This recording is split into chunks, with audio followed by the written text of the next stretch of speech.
Okay, good evening everyone. सभी का स्वागत है आज के सेशन में। और सभी आवाज सुन पा रहे हैं मेरी, जैसे कि आप लिख रहे हैं चैट बॉक्स में। क्या आपको मेरा वीडियो क्लियरली दिख रहा है? यस। Okay, lovely lovely. चलिए शुरू करते हैं आज का सेशन, जो कि है हेल्थ एंड वेलनेस की ट्रेनिंग वेबिनार का।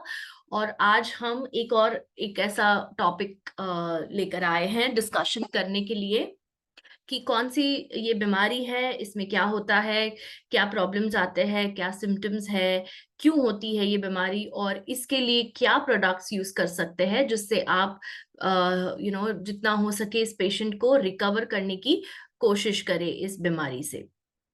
सो yes, good evening once again जितने लोग बाद में जुड़े हैं। आज का सेशन शुरू करते हैं। तो कितने लोगों को पता है आज का टॉपिक क्या है? वेरी गुड, नीलिमा जी ने पहले ही लिख दिया है। Very good. All right. Yes, absolutely. आज का टॉपिक है पैरालिसिस। राइट, तो पैरालिसिस के काफी केसेस आते हैं आपके पास। ये देखा है मैंने, बिकॉज आप लोग जब क्वेरीज भी पूछते हैं तो उसमें पैरालिसिस के भी काफी क्वेरीज होती है। तो ऐसे ही कुछ कॉमन टॉपिक्स लेकर मैं आती हूँ जिससे आपको जानकारी मिलती है कि क्या प्रॉब्लम है ये एग्जैक्टली exactly। पहले प्रॉब्लम को हम समझते हैं और फिर प्रॉब्लम समझने के बाद उसका सोल्यूशन देखते हैं, जिससे आप दोनों को रिलेट कर सको, आप दोनों को कनेक्ट कर सको और आप बेहतर ट्रीटमेंट प्लान बना सको सप्लीमेंट्स के माध्यम से। सो हमारे यहाँ पे जो हेल्थ एंड वेलनेस प्रोडक्ट्स है वो दवाइयां नहीं है। वो क्या है? Write down in the chat box. जितने लोग बहुत रेगुलर है वो सभी जानते हैं इस सवाल का जवाब। मैं हमेशा ये चीज रिपीट करती हूँ अपने सेशंस में। क्या है? Very good Jagannath ji, these are food supplements. Very good Ritu ji, absolutely right, supplement. Yes, और कोई?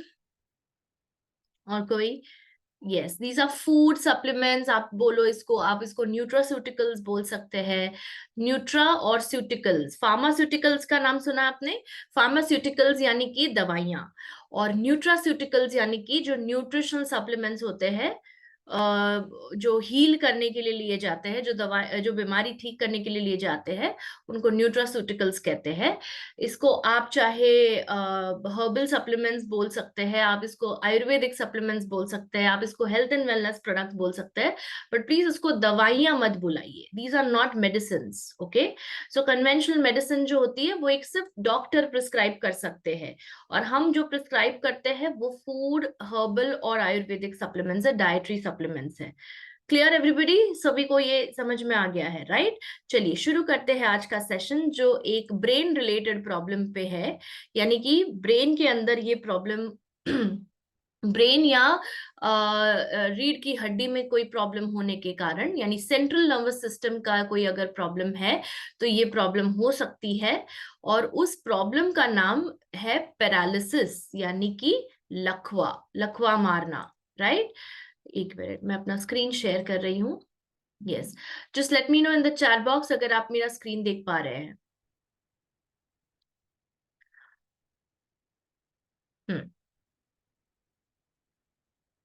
Okay, lovely. ठीक है, सो अब पूरा का पूरा ध्यान यहाँ पे दीजिएगा, because it's a very important topic.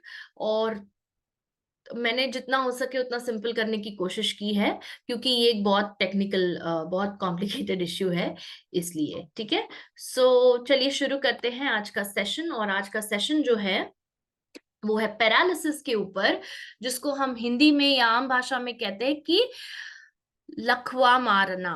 Right, सो लकवा मारता है किसी को, लकवा होता है, तो उसको हम पैरालिसिस कहते हैं इंग्लिश में। अगर आपके नजदीकी किसी जान पहचान वाले को, आपके पड़ोस में, आपके रिश्तेदारों में, आपके फ्रेंड सर्कल में, या आपके कस्टमर्स में कोई है जिनको ये प्रॉब्लम है, तो आप हेल्थ एंड वेलनेस प्रोडक्ट्स कौन से दे सकते हैं और क्या लाइफस्टाइल चेंजेस कर सकते हैं जिसकी मदद से आप ये बीमारी को रोक सकते हैं, आप इस बीमारी को ज्यादा बढ़ने से रोक सकते हैं। Clear everybody?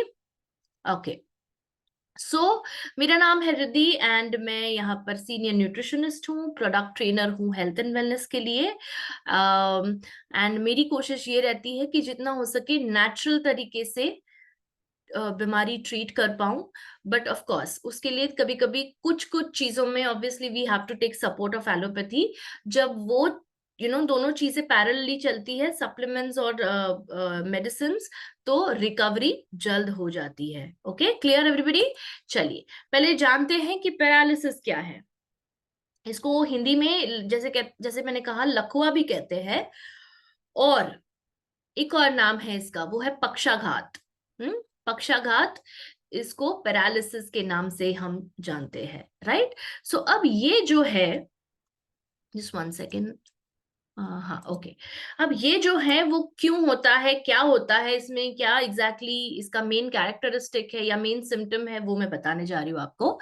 तो पैरालिसिस उस बीमारी को कहते हैं जहां पर आपके बॉडी में, पूरी बॉडी में या आधी बॉडी में या बॉडी के एक हिस्से में मसल फंक्शन आप लूज कर देते हैं, राइट? यानी कि बॉडी का कोई एक बॉडी पार्ट का जो मसल्स है वो काम नहीं करते हैं। मसल्स किस चीज के लिए मेन इंपॉर्टेंट होते हैं, बताइए मुझे चैट बॉक्स में। मसल्स या मांसपेशियां, हिंदी में मांसपेशियां किसको कहते, मतलब उसका मेन काम क्या है, बताइए। मांसपेशियां नहीं होती तो क्या क्या होता? Right it in the chat box. ये ट्रेनिंग इंग्लिश और हिंदी में रहेगी मेनली। अनु कविता जी, इंग्लिश में नहीं रहेगी। This training will be in Hindi. Okay, absolutely right Ritu ji, हमारा बॉडी काम नहीं कर पाता है, बिल्कुल। ओके, सो दैट मीन्स आपको अगर एक जगह से दूसरी जगह जाना है तो उसके लिए किसके ऊपर निर्भर रहना पड़ेगा? मांसपेशियों के ऊपर, राइट? तो अगर मांसपेशियां नहीं काम कर रही, यहाँ पे आप देख रहे हैं लॉस ऑफ मसल फंक्शन, तो क्या बॉडी काम करेगी?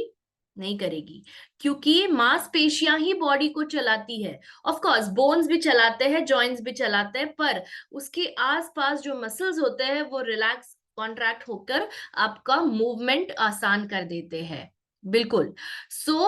लॉस ऑफ मसल फंक्शन अगर हुआ तो क्या होगा? मूवमेंट पॉसिबल नहीं होगा, राइट?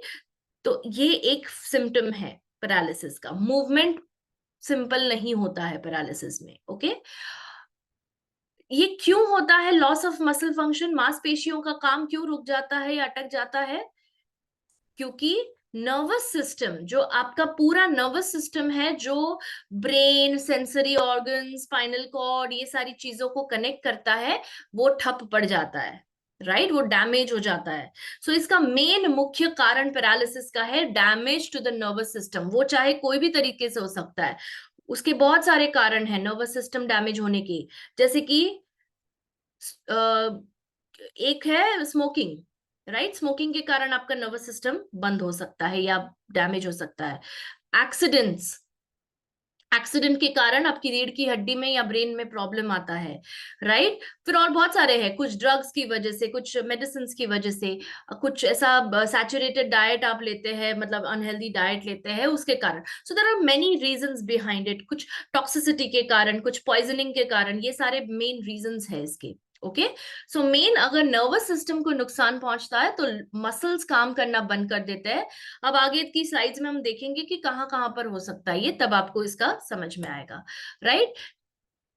ये लोकलाइज्ड भी हो सकता है, यानी कि एक पर्टिकुलर पार्ट में हो सकता है, या पूरे शरीर में हो सकता है, जनरलाइज्ड।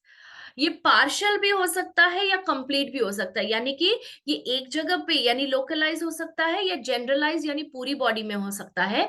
ये आधी बॉडी में हो सकता है या पूरी बॉडी में हो सकता है, कंप्लीट। टेम्पररी हो सकता है, यानी कि थोड़े टाइम के लिए होना, या फिर परमानेंट भी हो सकता है। ओके, पैरालिसिस इन प्रकार में पाया जाता है: localised, generalised, partial, complete, temporary या परमानेंट। क्लियर? ये आपके कोई भी बॉडी पार्ट को हो सकता है at any time in life. ऐसा नहीं कि ये बूढ़े लोगों को ही होता है जी, नहीं, मैंने काफी केसेस देखे हैं जो 35-40 में भी हुए हैं लोगों को। Okay, so you have to be careful. अब पेशेंट को इसमें कभी कभी दर्द नहीं फील होता है, कभी कभार, ओके, मे और may not feel pain in the affected areas. और आप इसकी पहचान कैसे करेंगे? तो मान लो अगर कोई मांसपेशी दर्द कर रही है, तो क्या आप सेल्फ डायग्नोस करोगे, अरे बाप रे मुझे पैरालिसिस का अटैक तो नहीं आ रहा है? नहीं, आप ये नहीं करोगे, सबसे पहली बात। Okay, be more alert. आप, मेरा मेन काम ही है आप लोगों को एजुकेट करना, ओके, आपको अवेयर करना। तो अलर्टनेस, अवेयरनेस कब आती है? जब आप ये ट्रेनिंग वेबिनार्स अटेंड करते हैं, जब आप पढ़ते हैं इसके बारे में, राइट? और एक चीज यहाँ पे मैं हमेशा कहना चाहूंगी कि कभी भी सेल्फ डायग्नोज ना करे, खुद से मन ना बना ले कि भाई मुझे ये बीमारी है। ओके, अगर शक है तो जाके डॉक्टर से कंसल्ट करे, कंफर्म करे कि ये ही बीमारी है, फिर आगे का रास्ता निकल आएगा अपने आप। Is everybody with me? Right yes in the chat box अगर आपको मेरी बात समझ में आ रही है, क्योंकि ये बहुत जरूरी है। ओके, जितने लोगों का वीडियो ऑन है वो थम्स अप दिखा सकते हैं, मैं आपको देख पा रही हूँ। ओके, जितने लोगों का वीडियो ऑफ है वो चैट बॉक्स में लिख सकते हैं, बिल्कुल। ओके, सो कैसे डायग्नोज करेंगे? आप डायग्नोज नहीं करेंगे, सबसे पहली बात, पर आपको थोड़ा बहुत आइडिया होना चाहिए कि भाई ये चीज ये हो सकती है। ओके, तो कैसे? ये एक ही चीज से मेनली पता चलता है, और वो है स्कैन से, बॉडी स्कैन से। ओके, सो एक तो है सबसे पहले अगर आपको ऐसा लगता है कि कोई एक बॉडी पार्ट में आपकी मांसपेशियां काम नहीं कर रही है, आपको लग रहा है कि यहाँ पे बिल्कुल फंक्शन नहीं हो रहा है, मसल कॉन्ट्रैक्ट नहीं हो रहा है, रिलैक्स नहीं हो रहा है, मूव नहीं हो रहा है, तो एक ये सिम्टम है जिसको लेकर आप डॉक्टर के पास जाएंगे, और आपका डॉक्टर फिर आपको कुछ टेस्ट लिख के देगा। उसमें से मेन जो टेस्ट है वो है एक्सरे, या सीटी स्कैन, या एमआरआई स्कैन, या अगर लगे तो कोई और एडवांस इमेजिंग स्कैन करा सकते हैं। पर यूजुअली ये तीनों में से कोई एक होता है जो कि डायग्नोस करने में मदद करता है। What is diagnose? डायग्नोस का मतलब है कंफर्म करना कि ये बीमारी है। बीमारी को नाम देना ये डॉक्टर कर सकता है, ना ये आप कर सकते हैं, ना ये मैं कर सकती हूँ। ये आपका फिजिशियन या आपका स्पेशलिस्ट ही कर सकते हैं। Clear everybody? इसीलिए आप लोगों ने देखा होगा कि मैं कई कई बार कुछ केसेस में डायग्नोसिस बहुत इंपॉर्टेंट होता है, क्योंकि अगर डायग्नोसिस नहीं है, पेशेंट को पता ही नहीं उसको बीमारी क्या है, वो सिम्टम्स भी नहीं बता पाता है ठीक से, तो मैं उसको कैसे बता पाऊंगी प्रोडक्ट्स? मतलब आधा अधूरा ट्रीटमेंट होगा वो, राइट? इसलिए मैं हमेशा डायग्नोसिस पूछती हूँ कि इनको क्या है बीमारी। तो इसीलिए हम स्कैन के थ्रू पता लगाते हैं कि ये बीमारी है। तो डॉक्टर लिख कर देता है कि पैरालिटिक स्ट्रोक है या पैरालिसिस है, व्हाटएवर। Okay, clear? क्लियर? और हाँ, एग्जैक्टली इसमें होता क्या है मैं आपको वो बता देती हूँ। सो ये आपका मस्तिष्क है, ठीक है? अब इसमें ये एक आर्टरी होती है गर्दन के पास साइड में, ठीक है, अंदर, इतनी भी बाहर नहीं होती है, अंदर होती है। It's called the carotid artery. Carotid artery में ब्लॉकेज होने के कारण जो खून जाता है सेरेब्रल आर्टरी की तरफ, जो आर्टरी खून लेकर जाती है ब्रेन तक, उसको कहते हैं सेरेब्रल आर्टरी। ओके, वो जो खून लेके जाने वाली जो आर्टरी या वाहिका आप कह सकते हो हिंदी में, वो वाहिका में क्लॉट हो जाना, क्लॉट, ब्लड क्लॉट, यानी कि क्या हो जाएगा? ऑब्स्ट्रक्ट हो जाएगा, ब्लॉक हो जाएगा, वो आर्टरी, वो वाहिका ब्लॉक हो जाएगी। जैसे इधर बताया गया है, ये पूरा रास्ता ब्लॉक कर देती है। अगर रास्ता ब्लॉक हो गया तो क्या खून पास हो पाएगा? नहीं। जो सेम जो हार्ट अटैक में होता है वही स्ट्रोक में और पैरालिसिस में होता है, ठीक है? So stroke is basically similar to heart attack. Heart attack heart में होता है, स्ट्रोक ब्रेन में होता है, और उसके कारण होता है पैरालिसिस, ठीक है?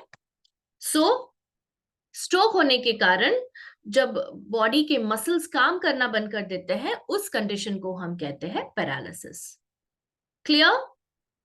सिंपल है, सिंपल वे में समझाया मैंने, ज्यादा हम टेक्निकल में नहीं जाने वाले, बिकॉज ये वैसे भी हम डायग्नोज नहीं करने वाले हैं, ये आपका डॉक्टर डायग्नोज करेगा। ओके, सो आज का सेशन दो प्रकार के लोगों के लिए है।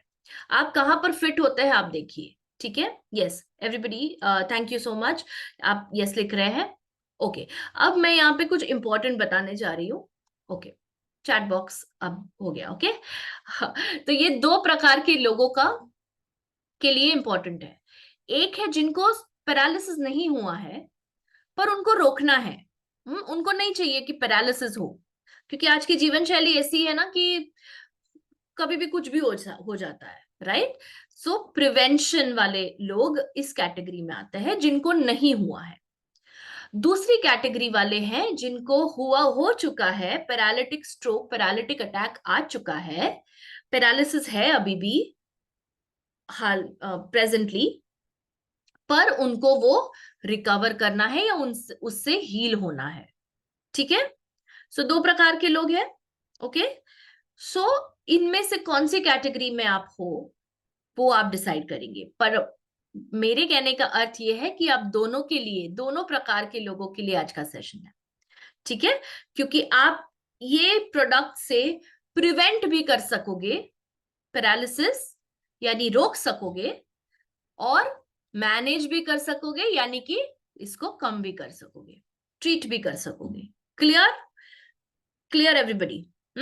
ओके, चलिए नेक्स्ट स्लाइड में जाते हैं। हम इसके कारण समझते हैं।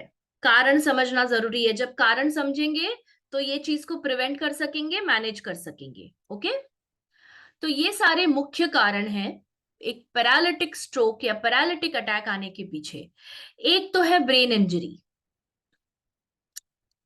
सर पे मार लगना, सर के बल गिरना, हैमरेज होना, ये सारी चीजें ब्रेन इंजरी के अंदर आती है। ओके, डायबिटीज, जब आपका ब्लड शुगर एकदम हाई हो जाता है और कंट्रोल में नहीं रहता है, uncontrolled diabetes.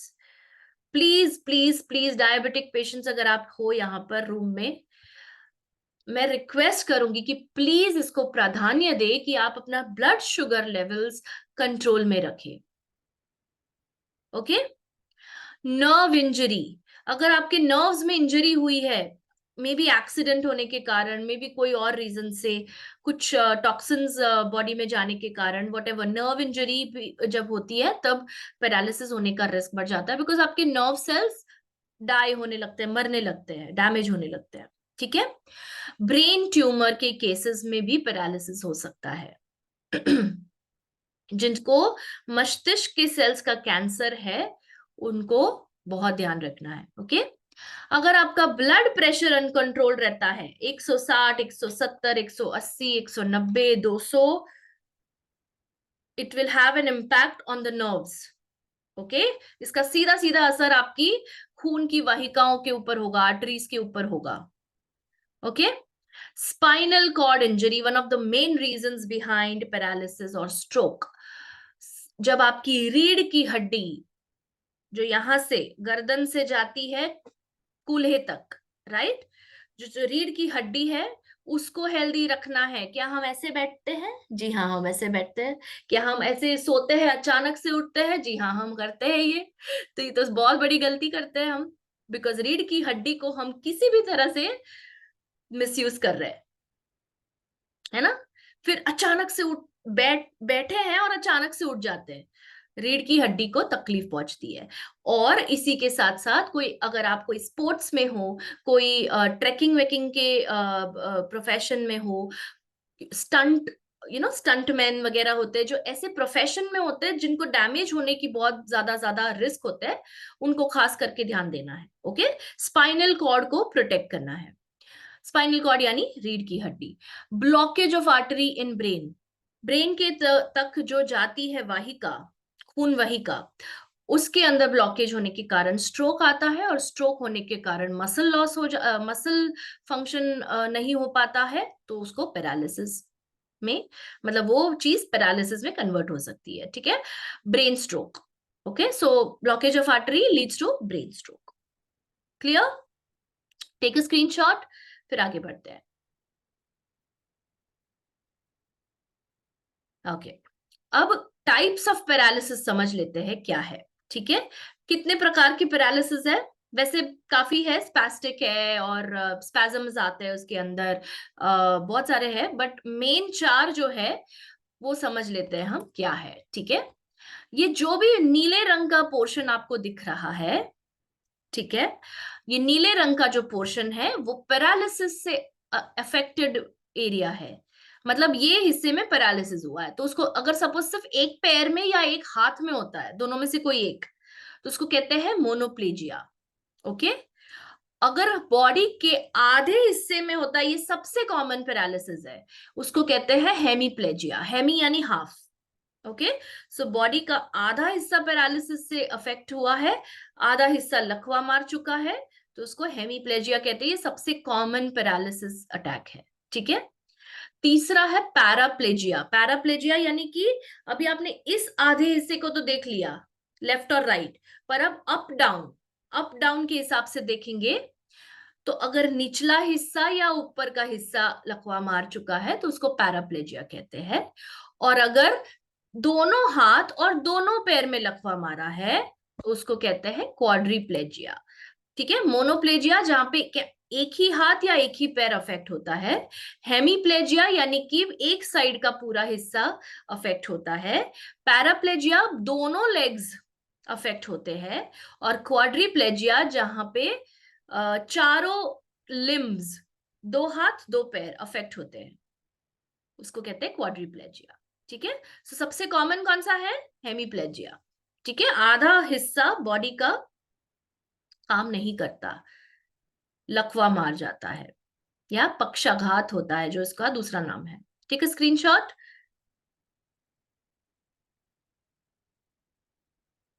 Yes, clear. Okay, अब हम बात करते हैं कि कुछ ऐसे लक्षण जिससे आप को पता चले कि ओह, ये हो सकता है, मुझे ये हो रहा है, तो let me go to a neurologist. Brain के डॉक्टर को क्या कहते हैं? ये बेसिकली ब्रेन का प्रॉब्लम है, बराबर। मैंने शुरुआत में ही कहा ये मस्तिष्क के रिलेटेड प्रॉब्लम है, तो कौन से डॉक्टर के पास जाएंगे? जो ब्रेन में डील करते हैं। ब्रेन में कौन डील करते हैं? न्यूरोलॉजिस्ट। ओके, न्यूरोलॉजिस्ट, न्यूरो यानी ब्रेन सेल्स, एंड लॉजिस्ट यानी कि स्पेशलिस्ट उसका। सो ब्रेन सेल्स के स्पेशलिस्ट को हम बता सकते हैं अगर इनमें से कोई भी इश्यूज आपको होते हैं। तो बेसिकली ये हर एक प्रकार की पैरालिसिस में अलग अलग सिम्टम्स होते हैं, पर usually one of the most common, सबसे आम सिम्टम है मसल फंक्शन लूज हो जाता है, यानी कि आप हाथ पैर हिला ही नहीं पाते, या हाथ या पैर या दोनों। अभी आपने प्रकार देखे उसके। अगर हेमीप्लेजिया है तो क्या नहीं यूज कर पाएंगे आप? एक साइड की बॉडी यूज नहीं कर पाएंगे। अगर पैराप्लेजिया है तो बॉडी के जो निचला भाग है, लेग्स, वो यूज नहीं कर पाएंगे आप, राइट। और जो दूसरे सिम्टम्स है वो है जो मसल्स अफेक्ट हुए हैं वहां पर नमनेस हो जाती है, यानी कि सुन्न पड़ जाता है। अगर एक साइड का हाथ सुन्न पड़ गया है तो उसको आप निग्लेक्ट करोगे? एक आध बार होता है तो ठीक है, पर ये रोज रोज हो रहा है, आपकी बॉडी आपको बताने की कोशिश कर रही है। सो सिम्टम का मतलब ही होता है लक्षण। आपकी बॉडी आपको बात करने की कोशिश कर रही है आपसे, आप उसको नजरअंदाज कर रहे हो, है ना, फिर आप डॉक्टर के पास नहीं जाते और फिर हो चुका। क्लियर? फिर क्या होता है? एकदम लास्ट स्टेज में, थर्ड स्टेज में, सेकंड स्टेज में पता चलता है, और तब तक तो गाड़ी छूट जाती है हमारी, फिर कुछ नहीं कर सकते हम। ये आम बात हो रही है आजकल। ओके, इसलिए हम अवेयर करते हैं आपको कि जब शुरुआत में आपको लक्षण मिलते हैं उसको नजरअंदाज ना करें। ठीक है, क्या जाएगा ज्यादा से ज्यादा? 500-1000 रुपए जाएंगे। क्या मैं गलत बोल रही हूँ? चलो ठीक है, 1000-1500 जाएंगे, बड़ी हॉस्पिटल में जाओगे आप। क्या आपकी जान से बढ़कर है वो 1500 रुपए, 2000 रुपए? बताइए मुझे, क्या वो आपकी जान से बढ़कर है? क्या आपको बीमारी से बचाने से ज्यादा कोई इंपॉर्टेंट कोई चीज है? क्योंकि हम पैसे कमाते ही है इसीलिए ना। फूड, क्लोथिंग एंड शेल्टर, तीन जरूरतें, अन्न, कपड़े और छत सर पे, ये अपनी बेसिक नेसेसिटीज है। और ये हम तीनों क्यों क्यों हम अचीव करते हैं? सुखी जीवन के लिए, संतुष्ट जीवन के लिए, बॉडी हेल्दी रहे, हम हेल्दी रहे, ये सब इंपॉर्टेंट होता है। ओके, पर ये आता है लास्ट में। ये फर्स्ट होना चाहिए, health, health should be the first, but ये होता है लास्ट। कब? जब कोई बीमारी आएगी तब देखा जाएगा, है ना, ये गड़बड़ है।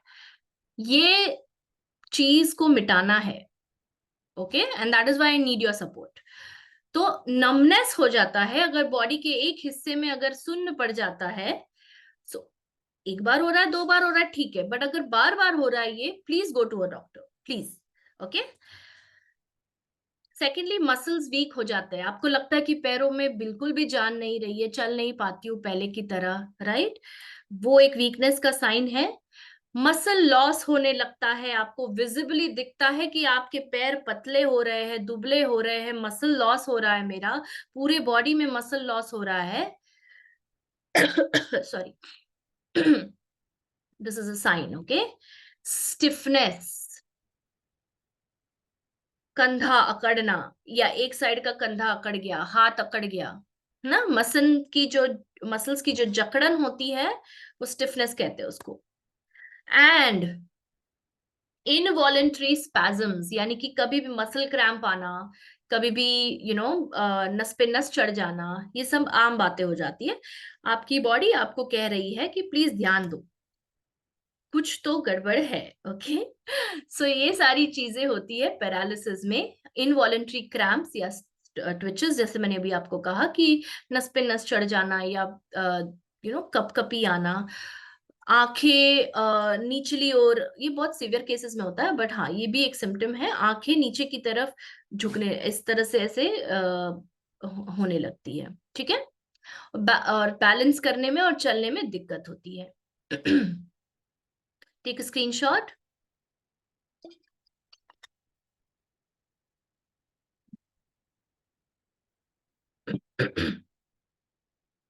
हाँ, ओके, क्लियर।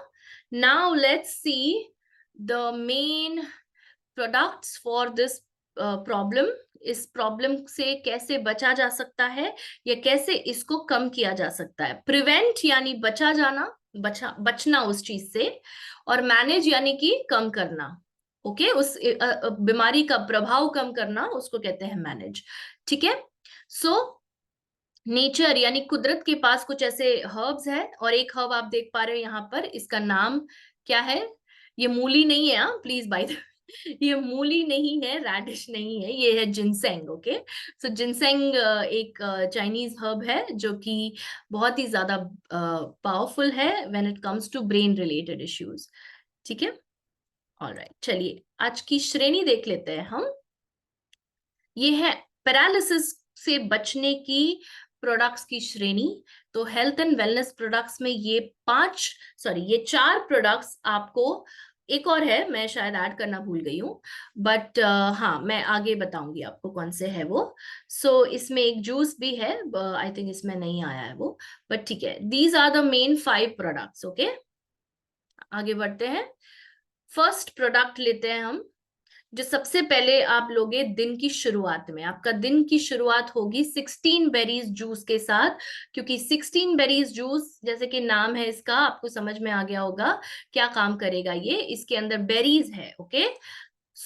इसके अंदर है acai berry, raspberry, blueberry, cranberry, blackberry, gooseberry यानी आंवला, bilberry, goji berry, elderberry, strawberry, mulberry, dewberry, bayberry, crowberry, bearberry and sea buckthorn.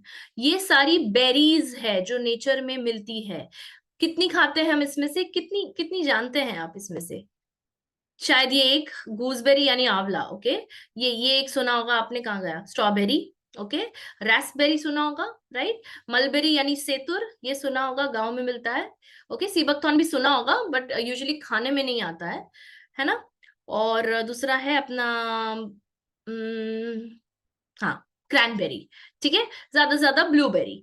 ये बेरीज आप, इसमें से 2 या 3 ही हमें अवेलेबल होती है, ओके।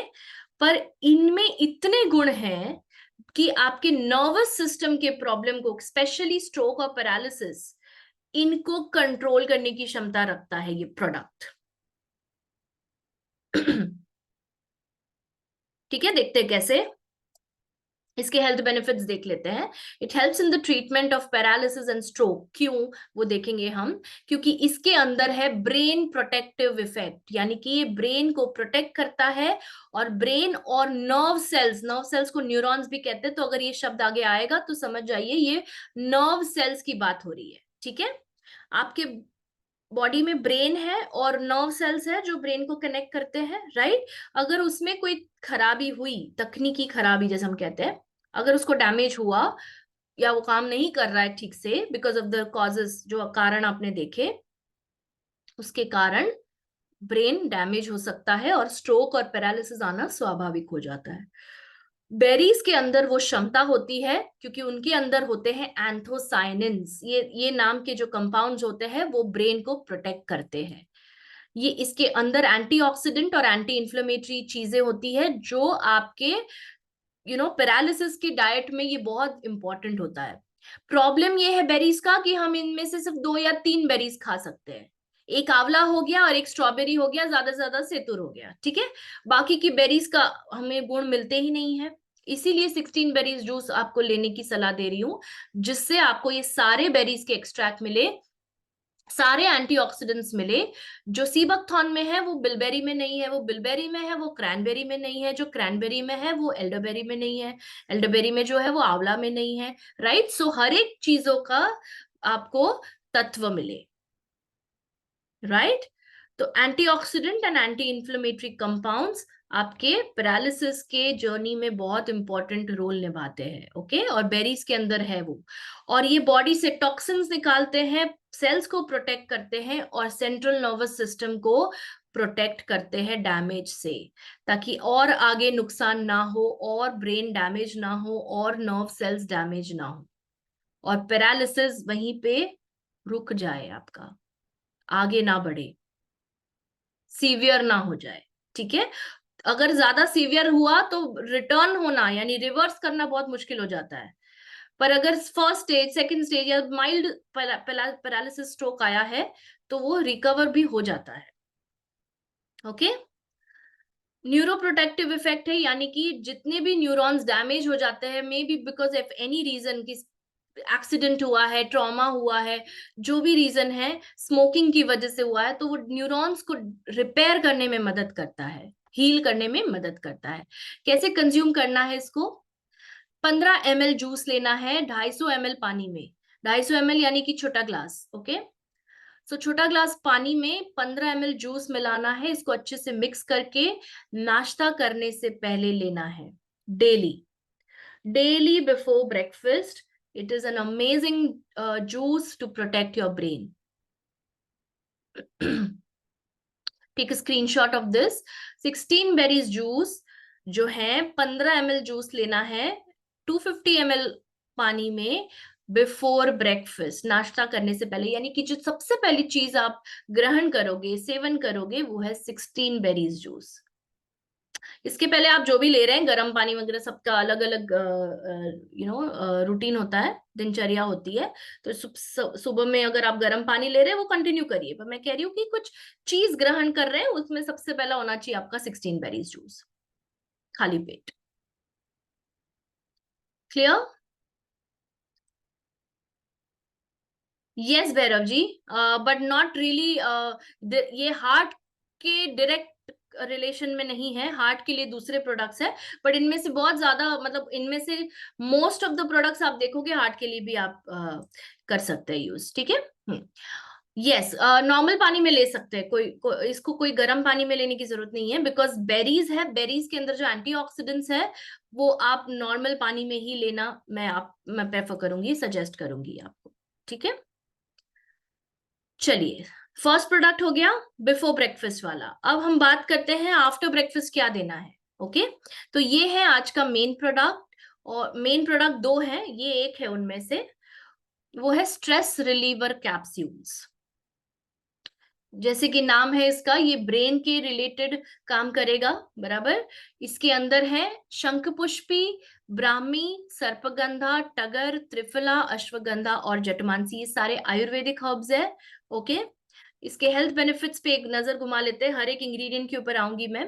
ये माइंड को काम कर देता है, यानी कि रिलैक्स करता है, तो जो नर्व्स के अंदर तहलका मचा हुआ है उसको शांत करता है। तो definitely it has an effect, सीधा सीधा असर होगा आपके जो पेशेंट के पैरालिसिस के ऊपर, कम करने में मदद करेगा, स्ट्रेस कम करेगा, ब्रेन डैमेज होने से बचाएगा। ब्रेन को प्रोटेक्ट करता है ये। क्लियर? और नर्व डिसऑर्डर्स में राहत देता है, पैरालिटिक कंडीशंस को मैनेज करने में मदद करता है। और डेफिनेटली ये सारे इंग्रेडिएंट्स, इसमें से आधे से ज्यादा तो एडेप्टोजेंस है, यानी कि आपकी स्ट्रेस हैंडल करने की क्षमता बढ़ाता है, क्योंकि ये ब्रेन पावर बढ़ाता है। Clear? Specially Brahmi and Shankhpushpi. Okay, कैसे लेना है इसको? एक कैप्सूल पानी के साथ लेना है आफ्टर ब्रेकफास्ट एंड डिनर। नाश्ता करने के बाद एक गोली स्ट्रेस रिलीवर कैप्सूल की, take a screenshot of this, एक गोली स्ट्रेस रिलीवर कैप्सूल की नाश्ता करने के बाद, और एक गोली स्ट्रेस रिलीवर कैप्सूल की रात को खाना खाने के बाद। सिंपल, 2 बार लेना है। 16 बेरीज जूस एक ही बार लीजिए, इनफ हो गया। आप चाहें तो डिनर के पहले भी ले सकते हैं, but usually it's enough. Okay, so 16 berries juice before meals लेना है, stress reliever capsule after meal लेना है।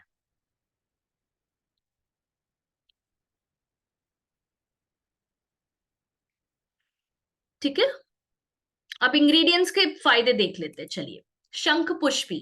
शंख पुष्पी क्या करता है? ये ब्रेन को प्रोटेक्ट करता है। न्यूरो प्रोटेक्टिव का मतलब, ये शब्द का मतलब है ब्रेन को प्रोटेक्ट करने वाला जो तत्व है। ठीक है, नर्व्स को रिलैक्स करता है और नर्व की जो फंक्शन को है इंप्रूव करता है, इन्फ्लेमेशन कम करता है, मसल कोऑर्डिनेशन बढ़ाता है। अगर कोई बॉडी पार्ट में मसल काम नहीं कर रहा है, उसको उसको काम करने का के लिए क्या कहते हैं, कहता है, यानी कि सिग्नल देता है। ठीक है, so it helps to improve muscle coordination, hand eye coordination, muscle coordination, ये सारी चीजें बहुत जरूरी होती है मूवमेंट के लिए। ओके, रिड्यूस मसल स्टिफनेस, आपके मसल्स में जकड़न कम करता है, स्पैज्म्स कम करता है, यानी कि क्रैम्प्स जो आते हैं, नस पे नस चढ़ जाना वगैरह वगैरह, उसमें कमी लाता है, और मसल्स को स्ट्रॉन्ग बनाता है। पैरालिसिस के पेशेंट्स के लिए बहुत ही ज्यादा फायदेमंद है शंखपुष्पी, और वो है स्ट्रेस रिलीवर कैप्सूल्स के अंदर। Clear? Okay, second is Brahmi. Brahmi क्या करता है? नर्व्स को मजबूत बनाता है और ब्लड सर्कुलेशन इंप्रूव करता है। राइट, सो बिकॉज पैरालिसिस में ब्लड सर्कुलेशन का ही तो मेन प्रॉब्लम है, और इसीलिए तो पैरालिसिस हुआ है। राइट, लकवा इसीलिए मार गया है बिकॉज ब्रेन में ब्लड ही नहीं पहुंच रहा है सेल्स में, है ना? तो ब्राह्मी क्या करता है? वो सर्कुलेशन को इंप्रूव करता है, जिससे ब्रेन तक ऑक्सीजन वाला ब्लड जाए और आपके ब्रेन में पॉजिटिव चेंजेस आने लगे। क्लियर? सर्पगंधा एक ट्रैंक्विलाइजर है, यानी कि आपके नर्वस सिस्टम को शांत कर देता है, बिकॉज ये निद्राजनक है। निद्राजनक यानी कि जिससे नींद आती है, तो शांति अनुभव करते हैं आप इसको लेने के बाद। और ये वात को बैलेंस करता है। बाय द वे, पैरालिसिस वात के इम्बैलेंस के कारण होता है। जब आपके बॉडी में त्रिदोष होता है, जो वात कफ पित्त, वात कफ पित्त में इम्बैलेंस आना, वात बहुत ज्यादा, हद से ज्यादा बढ़ जाता है, जिसके कारण ब्रेन रिलेटेड प्रॉब्लम्स आती है। सर्पगंधा वात को बैलेंस करता है और पैरालिसिस में बहुत ही ज्यादा मदद करता है। टगर, टगर का जो फूल है, सेंट्रल नर्वस सिस्टम को बैलेंस करता है, एंटी इंफ्लेमेटरी है और काम कर देता है, शांत कर देता है नर्वस सिस्टम को। ठीक है, त्रिफला। त्रिफला क्या करता है? ये भी ब्रेन को प्रोटेक्ट करता है और नर्व्स को डैमेज होने से बचाता है। अगर डैमेज हो भी गई है तो उसका डैमेज कम करने में, उसको हील रिपेयर करने में मदद करता है त्रिफला। अश्वगंधा, अश्वगंधा के बारे में क्या ही बताऊं, ये one of the best nervous system के टॉनिक्स, जिसको हम कहते हैं नर्वाइन टॉनिक्स कहते हैं, नर्व टॉनिक्स। ओके, जो नर्व्स को स्ट्रेंथन यानी स्ट्रॉन्ग बनाने में मदद करते हैं, उसमें से एक आयुर्वेदिक हर्ब है अश्वगंधा। बॉडी में इन्फ्लेमेशन कम करता है, नर्व्स को मजबूत बनाता है, और स्ट्रेंथ और कोऑर्डिनेशन इंप्रूव करता है मसल्स की। And lastly we have jatamansi. Jatamansi क्या करता है? त्रिदोष को बैलेंस करता है, नर्व टॉनिक है, यानी कि नर्व्स को मजबूत बनाता है और नर्वस सिस्टम को शांत करता है। क्लियर? इससे सिर्फ पैरालिसिस ही नहीं, बट जो फिट्स भी आते हैं किसी को, अगर मिर्गी आती है, राइट, सीजर्स एंड कन्वल्जन्स कहते हैं उसको, उसमें भी आप ये स्ट्रेस रिलीवर दे सकते हैं। क्लियर? और सॉरी, तो इसका कौन बताएगा कैसे लेना है इसको? मैंने बताया था नाश्ते के बाद और रात को खाने के बाद। ठीक है, टेक अ स्क्रीनशॉट।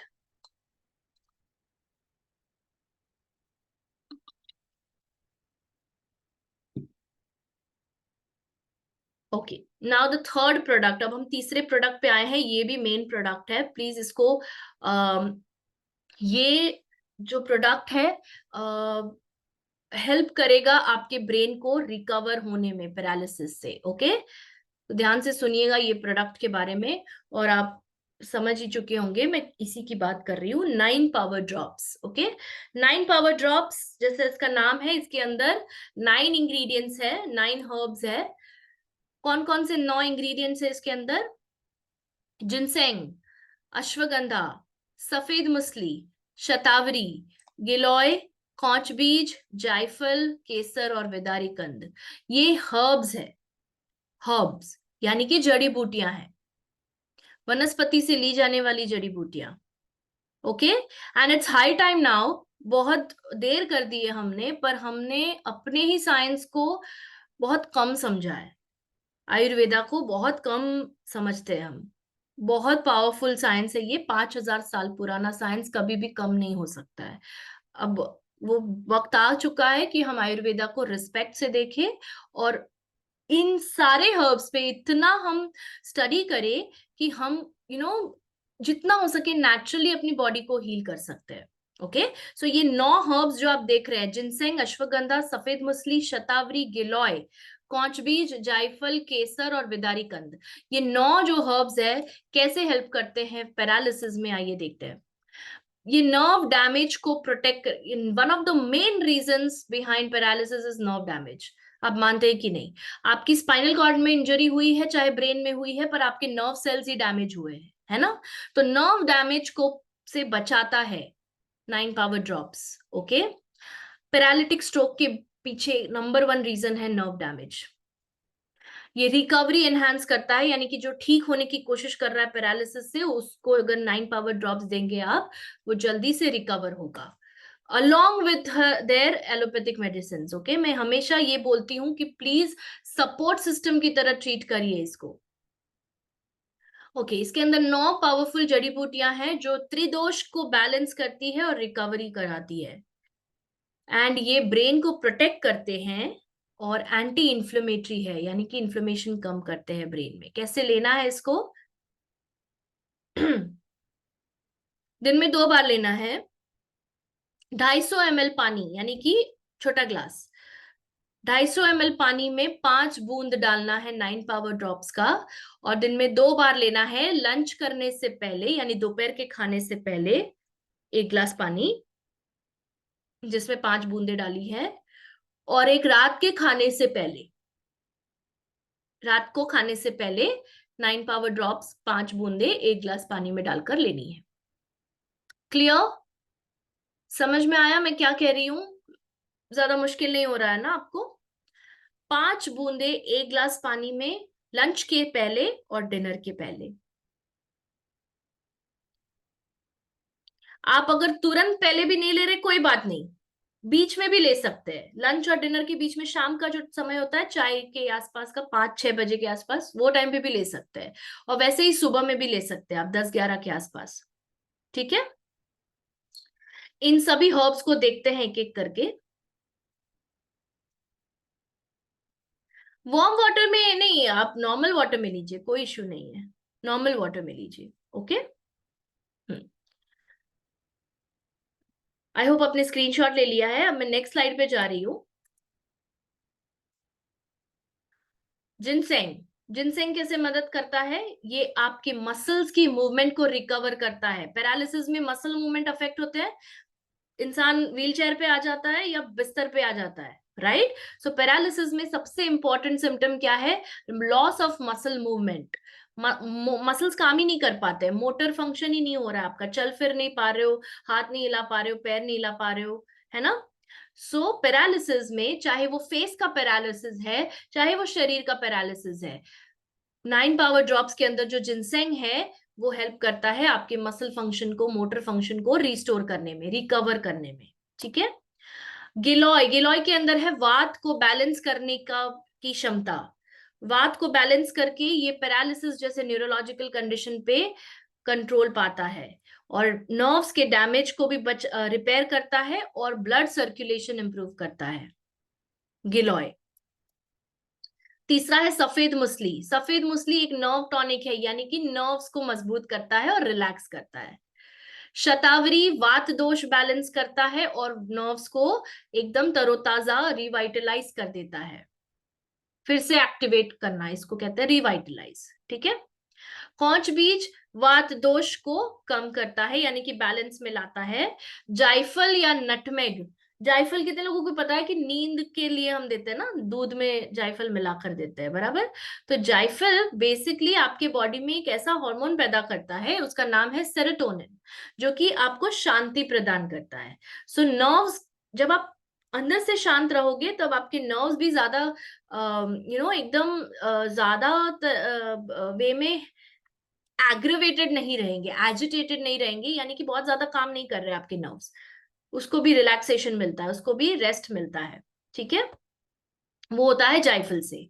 और केसर एक न्यूरो प्रोटेक्टिव हर्ब है, जो कि हेल्प करता है आपकी ब्रेन को प्रोटेक्ट करने में। एंड लास्ट में है विदारी कंद, जो कि वात को कम कर देता है और पैरालिसिस से बचाता है। क्लियर? Take a screenshot. कैसे लेना है आपको बताया ये मैंने। 5 बूंदे लेनी है 1 ग्लास पानी में, लंच करने से पहले और डिनर करने से पहले, दिन में 2 बार लेना है।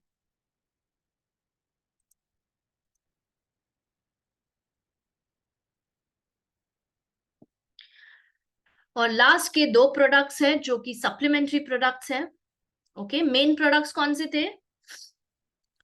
स्ट्रेस रिलीवर कैप्सूल्स और 9 पावर ड्रॉप्स, और उसके साथ मैंने दिया था 16 बेरीज जूस, जो रिकवरी में हेल्प करेगा। ठीक है। अब ये जो लास्ट के 2 प्रोडक्ट्स है वो भी उसी तरह सपोर्ट करेंगे आपकी इस ट्रीटमेंट को। तो वो है फिश ऑयल सॉफ्ट जेल। इसके बिना कोई भी ब्रेन का प्रॉब्लम आप सॉल्व नहीं कर सकते हो। ओके, बिकॉज उसके अंदर है fish oil omega 3 fatty acids, जो कि इसके अंदर जो ओमेगा 3 है फिश ऑयल के अंदर पाया जाने वाला, वो ब्रेन सेल्स को डैमेज से बचाता है।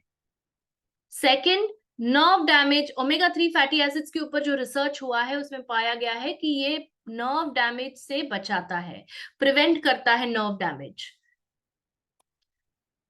और ये नर्व्स को इंजरी से बचाता है और उनका रिकवरी और रीजनरेशन आसान कर देता है। तो जितने नर्व सेल्स डैमेज भी हो गए हैं उसको रिकवर करने में मदद करता है। Enhances recovery from a paralytic stroke. अगर स्ट्रोक आ गया है, आपको अटैक आ गया है पैरालिसिस का किसी को, उसको रिकवर होने में भी सहायता करता है फिश ऑयल सॉफ्ट जेल। और कैसे लेना है इसको? ये सॉफ्ट जेल है, जैसे कि आप यहाँ पे देख पा रहे हैं, छोटे छोटे कैप्सूल्स है। एक सॉफ्ट जेल पानी के साथ निगलना है लंच करने के तुरंत बाद। यहां मैंने लंच खत्म किया और मैं तुरंत फिश ऑयल खाऊंगी, fish oil soft gel. Okay, immediately after lunch का मतलब क्या होता है? रुकना नहीं है 15-30 मिनट, नहीं, तुरंत खा लेना है। Okay, clear? Take a screenshot.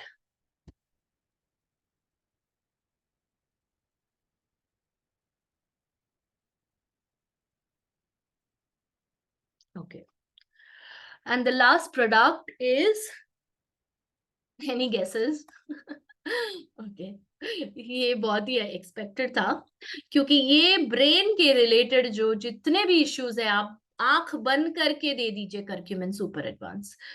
Curcumin super advance के अंदर है करक्यूमिन, एक ऐसा तत्व जो हल्दी में पाया जाता है, एक एंटीऑक्सीडेंट है और ब्रेन प्रोटेक्टिव एजेंट है। ओके, सो ब्रेन की रक्षा करता है। और इसके अंदर है पाइपरिन। पाइपरिन क्या करता है? इसी करक्यूमिन को 2000 गुना अब्सॉर्ब करता है। It helps in the absorption of curcumin by 2000%। तो इतना सा करक्यूमिन अगर आप लेते हैं तो भी उसका बहुत सारे परसेंटेज में आपको ज्यादा मिलता है बॉडी से, because of piperine. Health benefits क्या है पैरालिसिस के पेशेंट्स के लिए? नर्व डैमेज से बचाता है और ब्रेन के अंदर एक ऐसा तत्व प्रोड्यूस करता है प्रोटीन प्रोड्यूस करता है, या हार्मोन कह सकते हैं आप, जिसको कहते हैं ब्रेन डिराइव्ड न्यूरोट्रोपिक फैक्टर, जो कि ये है मेन आपके आज के सेशन का ये स्टार, ये हीरो क्यों है क्योंकि ये एक ऐसा प्रोडक्ट है, मतलब प्रोडक्ट नहीं, मतलब एक ऐसा तत्व है करक्यूमिन, जो कि नए न्यूरॉन्स निर्माण करता है। तो मान लो कुछ न्यूरॉन्स डैमेज भी हो गए हैं, तो भी ये नए निर्माण करेगा, बिकॉज BDNF नाम का जो हार्मोन अगर आपके बॉडी में नहीं है, तो आपके बॉडी में नए न्यूरॉन्स नहीं बनेंगे और ब्रेन की हालत बद से बदतर हो सकती है। पर अगर आपके बॉडी में हार्मोन बन रहा है BDNF, जो कि करक्यूमिन हेल्प करता है इस हार्मोन को बनाने में, अगर आप करक्यूमिन सुपर एडवांस लेते हैं तो बॉडी में BDNF बनता है, BDNF बनता है तो नए न्यूरॉन्स पैदा होंगे, नए न्यूरॉन्स पैदा होंगे तो पैरालिसिस तो क्या, अल्जाइमर्स और पार्किंसंस भी आप रोक सकते हैं। Clear everybody? यस। एंड ये स्पेशली ट्रोमैटिक ब्रेन इंजरी, अगर किसी को ब्रेन इंजरी हुई है मार लगने के कारण, गिरने के कारण, तो ट्रोमैटिक ब्रेन इंजरी में भी हील करने में, रिकवर करने में करक्यूमिन सुपर एडवांस मदद करता है। ये मैं नहीं बोल रही हूँ, ये रिसर्च में साबित हुआ है। Okay, that is the reason why हर एक क्रॉनिक प्रॉब्लम में मैं करक्यूमिन सुपर एडवांस क्यों इंक्लूड करती हूँ, बिकॉज ये उस प्रकार का काम भी कर रहा है।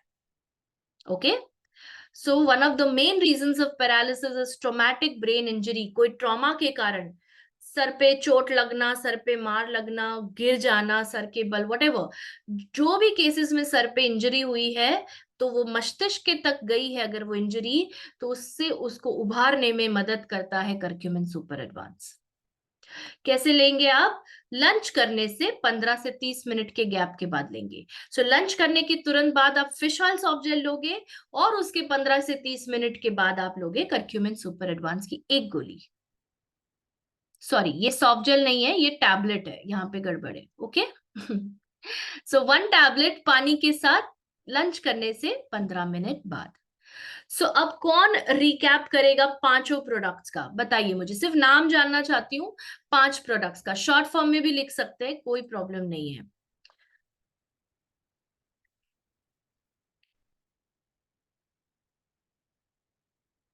यस मोनालिसा जी, ये सुपर हीरो प्रोडक्ट है, एब्सोल्युटली। जी राहुल जी, मैं क्वेश्चन आपके बाद में लूं, चलेगा? बिकॉज मैं कुछ इंपॉर्टेंट भूल जाऊंगी नहीं तो, है ना, इसलिए मैं क्वेश्चन सारे बाद में लेती हूँ, नहीं तो डिस्टर्ब हो जाएगा बीच में। Okay okay, fish oil soft gel का डोज फिर से बताऊं? लंच करके तुरंत बाद एक सॉफ्ट जेल लेना है। लंच किया, खत्म कर दिया, लास्ट निवाला लिया, एक गोली फिश ऑयल ली, निगल ली, ठीक है? और फिर 15 से 30 मिनट के गैप के बाद, आप आधे घंटे के बाद आप करक्यूमिन सुपर एडवांस लो, लंच के ही बाद, ठीक है? Very good.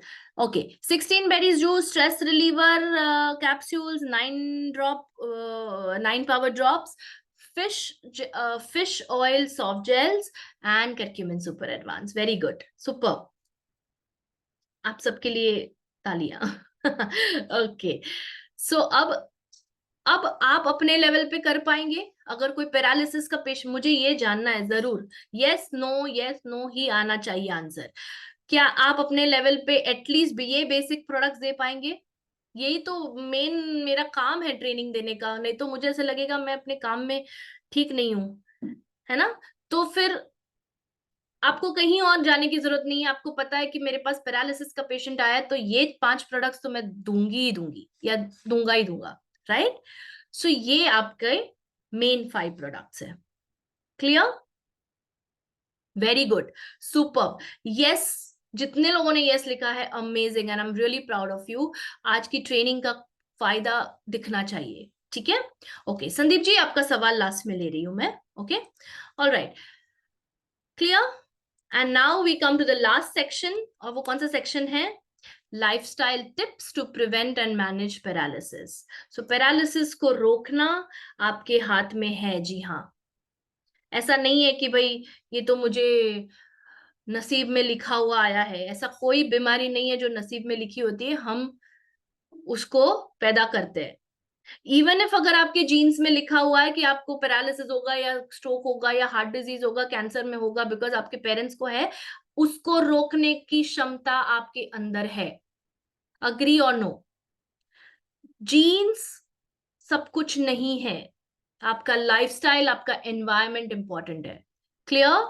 सो चलिए देखते हैं कि क्या ऐसी कुछ बेसिक चीजें हैं जो मैं हमेशा कहती हूँ। उस पे थोड़ा सा फोकस करते हैं।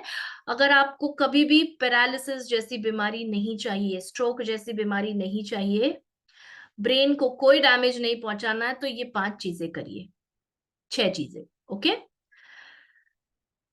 सबसे पहली चीज, वजन अगर ज्यादा है तो प्लीज कम करिए। बीएमआई, बीएमआई क्या होता है? आपको बताता है, एक इंडिकेटर होता है कि आप नॉर्मल वेट हो, अंडर वेट हो या ओवर वेट हो। उससे पता चलेगा कि आपको कौन सी बीमारी आएगी। अगर ओबेसिटी है किसी को, तो उसको सीधा सीधा रिस्क होता है हार्ट डिजीज और स्ट्रोक का। नंबर 1, समझ में आ गया? सेकंड, स्ट्रेस, तनाव। इससे कौन बच पाया है? कोई नहीं, ना मैं ना आप। पर इसको कंट्रोल करना हमारे हाथ में है। ओके? स्ट्रेस हर जगह से आएगा, जैसे फुटबॉल कहीं से भी आती है, आप फुटबॉल के कोर्ट में जाते हैं, ग्राउंड में जाते हैं, तो हर जगह से बॉल आ सकती है, कहीं से भी आपको लग सकती है। स्ट्रेस कहीं से भी आ सकता है, आपको उसको हैंडल करने आना चाहिए। और उसके लिए बहुत सारी टेक्निक्स है। मेडिटेशन है, प्राणायाम है, योगा है, जर्नलिंग है, थेरेपी है। बात करिए। अगर आपको लगता है बात करने से सॉल्व होगा, बात करिए, तनाव कम होगा, प्लीज करिए। अडेप्टोजेंस, जो मैं हर सेशन में एक अडेप्टोजन तो जरूर लेती हूँ। अडेप्टोजन क्या है? आपकी स्ट्रेस हैंडल करने की क्षमता बढ़ाता है। जैसे जिनसेंग एक अडेप्टोजन है, आज के सेशन में जिनसेंग था। ब्राह्मी एक अडेप्टोजन था। शंख पुष्प एक अडेप्टोजन है। अश्वगंधा एक अडेप्टोजन है ना? तो अडेप्टोजेंस कंज्यूम करिए ये सप्लीमेंट्स के थ्रू, राइट? फिजिकल कंडीशनिंग, आपका बॉडी का जो स्ट्रक्चर है, आपकी जो बॉडी है, उसको कार्यरत रखने के लिए, उसको एक्टिव रखने के लिए क्या करोगे आप? इसका मतलब क्या होता है? लिखिए चैट बॉक्स में, कैसे फिजिकल स्ट्रांग कैसे बनोगे आप? कैसे बनोगे फिजिकली स्ट्रांग? मेंटली स्ट्रांग तो बन जाओगे स्ट्रेस मैनेज करके। Physically very good Arun sir, exercise absolutely. So exercise करना है, ओके?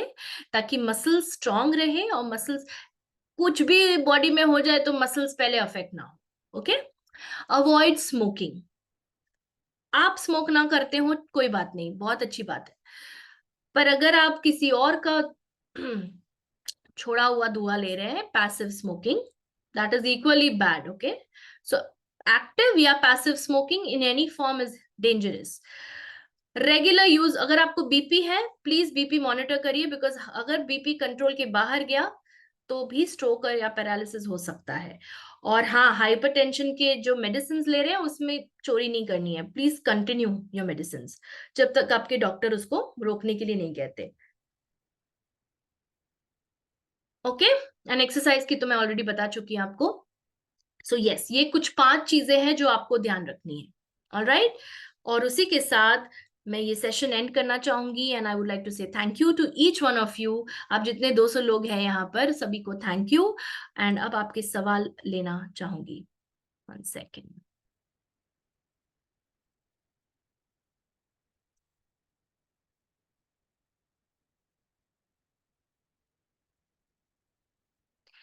ओके।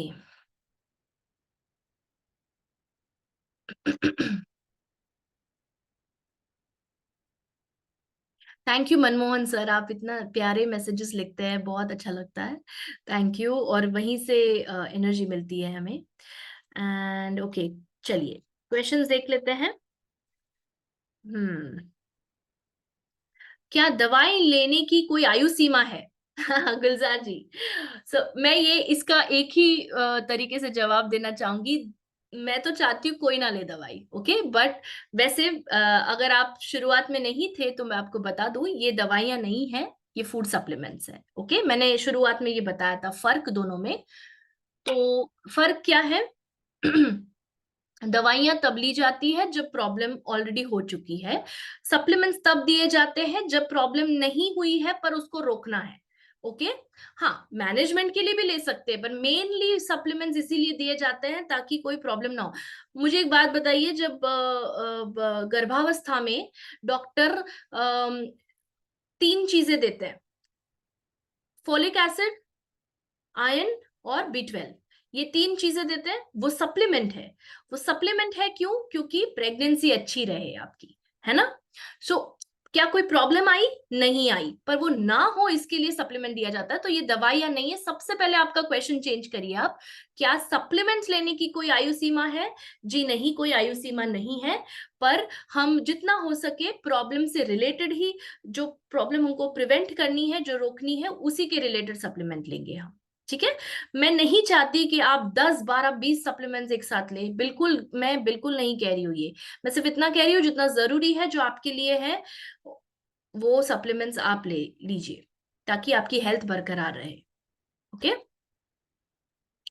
ओके, ऊपर के क्वेश्चंस देख लेती हूँ मैं, फिर लेटेस्ट क्वेश्चंस पे आती हूँ।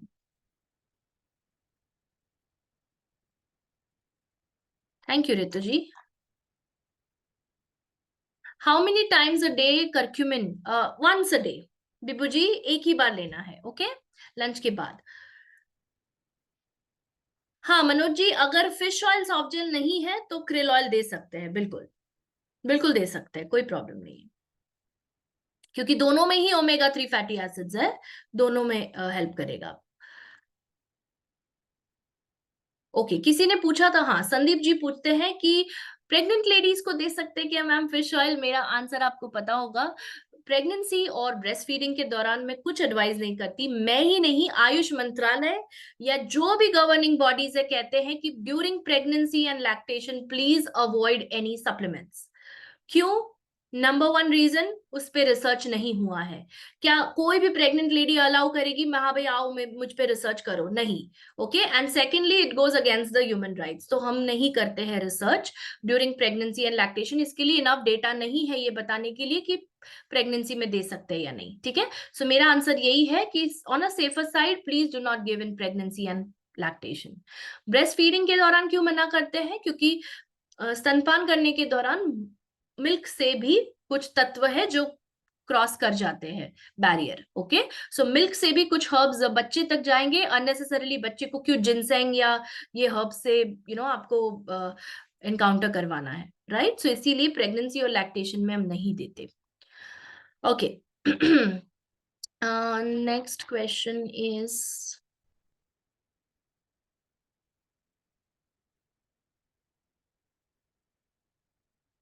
मोहम्मद जी, ये सेशन पैरालिसिस के ऊपर है, प्लीज इसी के रिलेटेड क्वेश्चंस पूछें।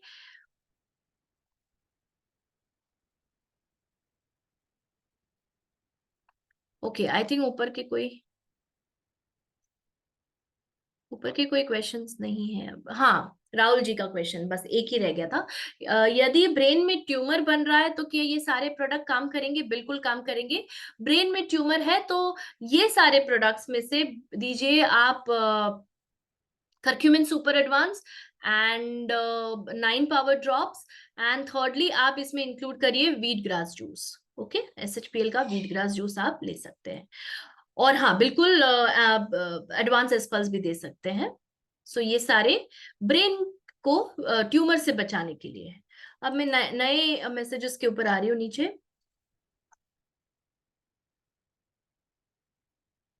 Yes Bhairav ji, you can take supplements with medicine. मेरी यही गुजारिश है आपसे कि प्लीज दोनों ट्रीटमेंट पैरेलली चलने दीजिए, कोई प्रॉब्लम नहीं होगा, कोई प्रॉब्लम नहीं होगा, उसी तरह से चलना चाहिए। एलोपैथी कर रहे हैं आप तो उसके साथ सप्लीमेंट्स लीजिए, होम्योपैथी कर रहे हैं उसके साथ भी सप्लीमेंट लीजिए, इनफ है। गर्मी में सब सप्लीमेंट ले सकते हैं, बिल्कुल ले सकते हैं, कोई प्रॉब्लम नहीं है। ब्रेन ट्यूमर का भी मैंने बता दिया शशिकांत जी, आप वीट ग्रास जूस, एडवांस एस्पल्स, करक्यूमिन सुपर एडवांस और 9 पावर ड्रॉप्स दीजिए, और साथ में नोनी जूस भी दे सकते हैं। ओके, मेंटल हेल्थ के लिए देते हैं क्या इसे? आफ्टर डिनर दे सकते हैं फिश ऑयल जनरली, बिल्कुल Shabnam ji, you can give it after dinner as well. मैंने सिर्फ मैंने क्या किया है, मैंने क्यों आपको लंच के बाद बोला, बिकॉज आप स्ट्रेस रिलीवर ले रहे हैं डिनर के बाद, तो 2 कैप्सूल्स एक साथ ना हो इसके लिए दिया है मैंने, ठीक है।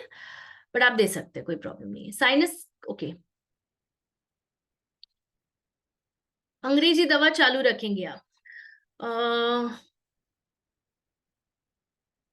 अगर कोई पहले से ही आयुर्वेदिक मेडिसिन या एलोपैथी मेडिसिन खा रही है लेकिन कम नहीं हो रहा है, हमारे सप्लीमेंट्स देने में कोई प्रॉब्लम नहीं है ना मैम? बिल्कुल नहीं है, बिल्कुल। There are no side effects, there are no issues.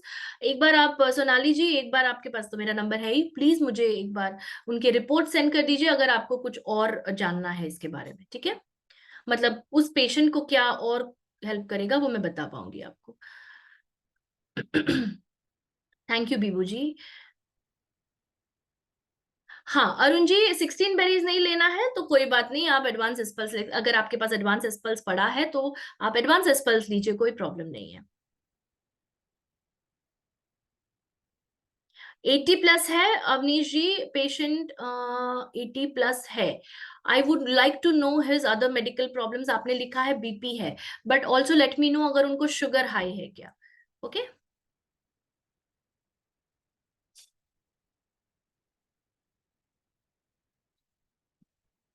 हाँ मनमोहन जी, इसके साथ आप रेड एलोवेरा भी दे सकते हैं। कोई red aloe vera usually kidney stone, prostate issues और स्किन इश्यूज, गट इश्यूज के लिए मेन होता है। बट अगर आपको देना है तो आप रेड एलोवेरा दे सकते हैं, कोई नुकसान तो डेफिनेटली नहीं है, बट इट्स जस्ट दैट कि वो मेन इसके लिए काम नहीं करेगा, ठीक है। Thank you doctor Pranab, my pleasure. Arun sir, please contact me on my number. This problem is not for today, ये प्रॉब्लम आज का टॉपिक नहीं है। आपने जो लिखा है पीरियड्स के रिलेटेड जो इश्यू है, आप मुझसे फोन पर इसका समाधान पा सकते हैं। ओके अवनी जी, शुगर नहीं है, ठीक है, सिर्फ बीपी है, बिल्कुल दे सकते हैं। ओके। पर मैं आपको कहूंगी अवनी जी, अगर 80+ पेशेंट है, एक बार पूछ लीजिए क्या वो इकोस्प्रिन ले रहे हैं। ओके। और इट वुड बी बेटर कि आप मुझे संपर्क करें पर्सनली, सो दैट मैं उसका थोड़ा और हिस्ट्री लूंगी पेशेंट का। 80+ है इस केस के लिए मैं बोल रही हूँ। अगर वो इकोस्प्रिन या कोई भी ब्लड थिनर ले रहे हैं तो कर्क्यूमिन स्किप कर दीजिए, बाकी सब आप दे सकते हैं। पीलिया, पूनम जी पीलिया, पीलिए के लिए, और अगर छोटा बच्चा है तो हम वैसे भी सप्लीमेंट्स छोटे बच्चे को नहीं देते हैं। पीलिए के लिए आप जो कन्वेंशनल मेडिसिन है डॉक्टर की वही दीजिए बच्चे को।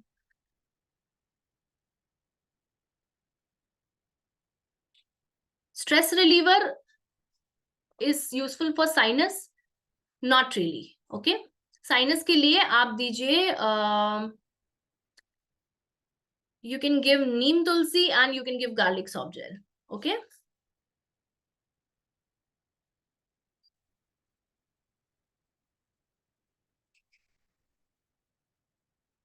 Right time to call me is Monday to Saturday 11 to 6:30। Okay, I just put in my number.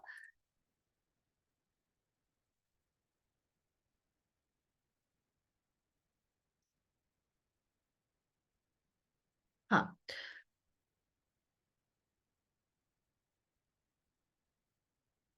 या Monday to Saturday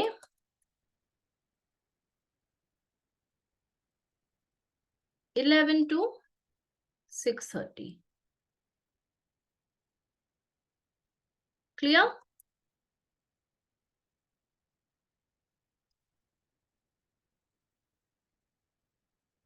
Realme 7i ji, बिल्कुल पांचों प्रोडक्ट्स देने हैं पैरालिसिस के लिए।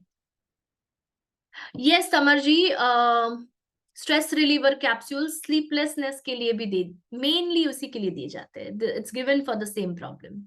सो अगर किसी को नींद नहीं आ रही है, मुश्किल से नींद आती है, स्ट्रेस रिलीवर कैप्सूल्स दीजिए।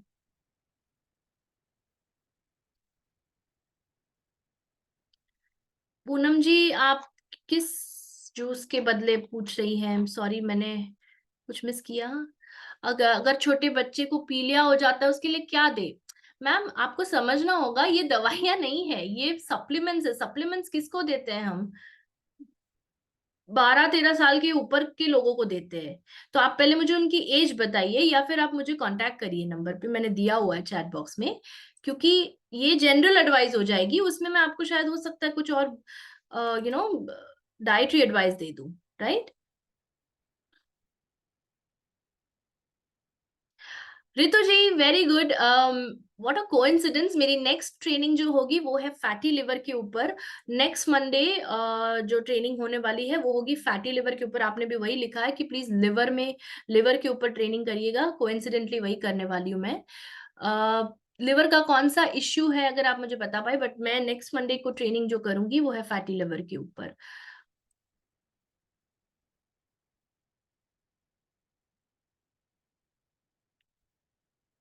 जी धर्मेंद्र जी, 10 साल से भी अगर लकवा है ये दे दीजिए आप, ठीक है।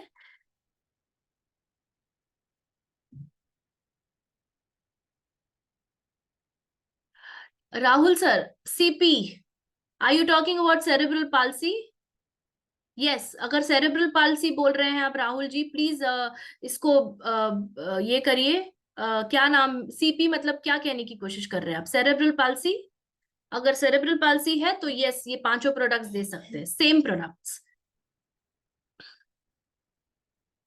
पेट में पानी भरा हुआ है, असाइटिस की प्रॉब्लम है, ओके। असाइटिस के प्रॉब्लम के लिए आप जो नेक्स्ट ट्रेनिंग सेशन लूंगी वो ये जो प्रॉब्लम आप बता रहे पेट में पानी भरा हुआ है वो सेम होगा उसके लिए, ठीक है। आपको मैं नेक्स्ट सेशन में बताऊंगी रितु जी। ओके, 13 साल, 13 साल का है बच्चा।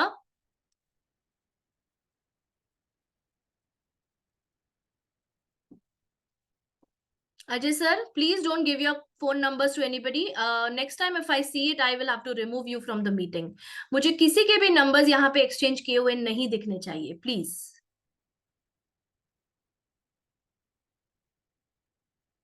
पूनम जी, फिर मुझे मत कहना अगर आपको फोन आते रहेंगे तो, ठीक है। ओके, 13 है एज, तो आप दे सकते हैं क्या क्या इश्यू है? पीलिया है, राइट। 13 एज है तो आप लिवम केयर कैप्सूल्स दे सकते हैं पूनम जी। ओके, ठीक है। सो इसी के साथ मैं आपसे अलविदा लेना चाहूंगी। एंड और भी अगर कोई क्वेश्चंस है आपके इस टॉपिक के रिलेटेड ना हो तो आप उस नंबर पे कॉल करिए जो मैंने दिया हुआ है। और इसी के साथ आपको मैं गुड नाइट के अलविदा कहना चाहूंगी। नेक्स्ट मंडे मिलेंगे। फैटी लिवर के ऊपर के लिए कौन से प्रोडक्ट्स देने चाहिए उसके बारे में थोड़ा डिस्कशन करेंगे। एंड इस रिकॉर्डिंग को आप देख पाओगे कल यूट्यूब चैनल पे after 12:30। Okay, thank you so much, good night, bye.